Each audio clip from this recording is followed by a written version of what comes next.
So guys, আজি মই আপোনালোকক দুটা এডভান্স ষ্ট্ৰাকচাৰ দিম।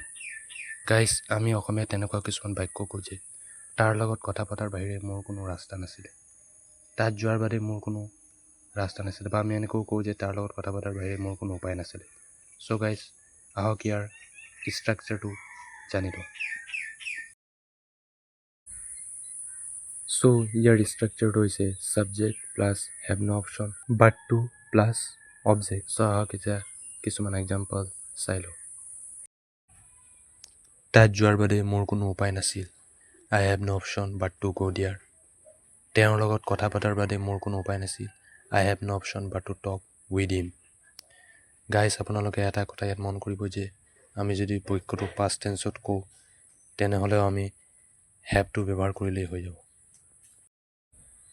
চ' এতিয়া ছেকেণ্ড এডভান্স ষ্ট্ৰাকচাৰটো হৈছে আমি এনেকুৱা কিছুমান বাক্য কওঁ যে এতিয়া তাত গৈ কি লাভ, এতিয়া তেওঁৰ লগত কথা পাতি কি লাভ, এতিয়া এইটো কাম কৰি কি লাভ।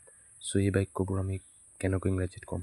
চ' আহক ইয়াৰ ষ্ট্ৰাকচাৰটো জানি লওঁ আৰু ইয়াৰ কেইটামান এক্সাম্পল জানি লওঁ।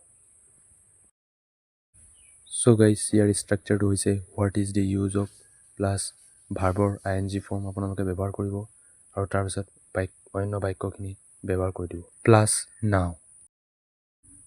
এতিয়া তাত গৈ কি লাভ, what is the use of going there now. এতিয়া তেওঁৰ লগত কথা পাতি কি লাভ, what is the use of talking with him. So' guys, আপোনালোকে এইবিলাক ষ্ট্ৰাকচাৰ ফ'ল' কৰিয়ে এনেকুৱা বাক্যবোৰ সহজে ক'ব পাৰিব।